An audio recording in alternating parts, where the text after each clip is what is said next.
baru saja penistaan Al-Quran itu terjadi di negeri kita. Jadi ini adalah merupakan pengumuman perang terhadap Islam dan kaum muslimin. Sayangnya kita umat Islam, kaum muslimin tidak pernah meladeni tantangan perang itu. Kenapa? Karena kita lemah. Karena kita itu seperti kaum muslimin saat Rasulullah SAW di Madinah, di Mekah.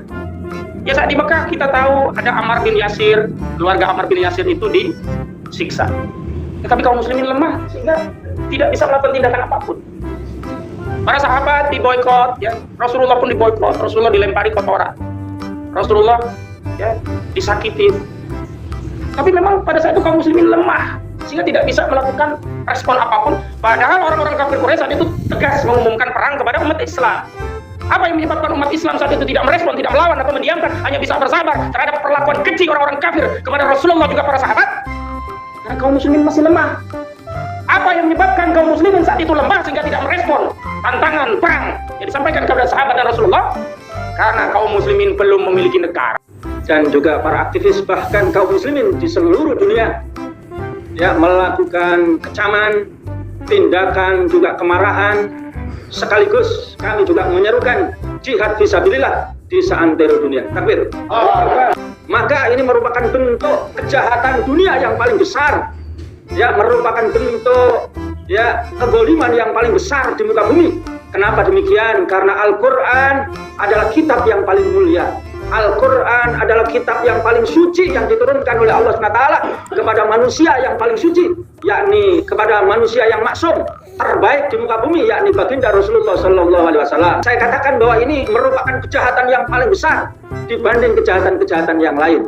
Namun sayang dan sangat disayangkan, Presiden Jokowi kita sebagai panglima tertinggi ya tentara Republik Indonesia diam 1000 bahasa, tidak memiliki daya dan upaya, apalagi memiliki ya kekuatan politik untuk mengirimkan militer ya menyerang ya negara Swedia ketika tidak menghentikan ya kejahatan di dalam pembakaran Al-Quran.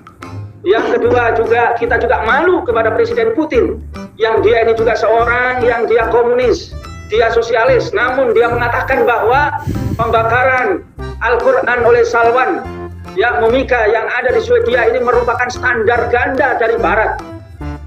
Dengan kata lain, ini merupakan bentuk penjajahan terhadap dinul Islam, kepada agama Islam. Karena Barat ya pada satu sisi ketika agama yang lain direndahkan, maka dia menuntut untuk diadili.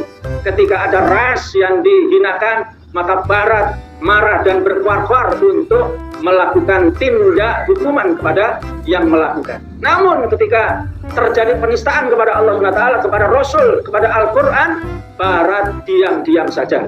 Bahkan masih mereka hanya memberikan seruan-seruan saja, memberikan kecaman-kecaman saja.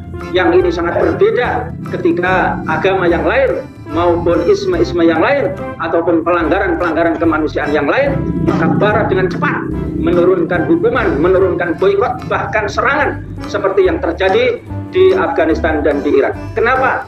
Pemerintah ya rezim Jokowi ini diam 1000 bahasa, hanya sekedar membuat himbauan-himbauan yang tidak memiliki arti sama sekali bagi seorang Salwan Momika, bagi negara Swedia, saudara sekalian.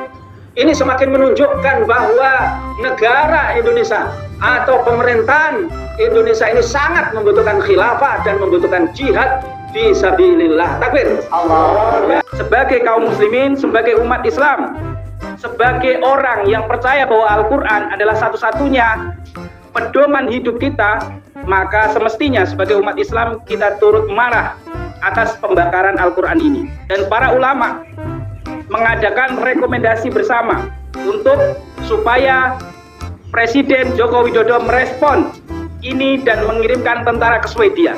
Takbir.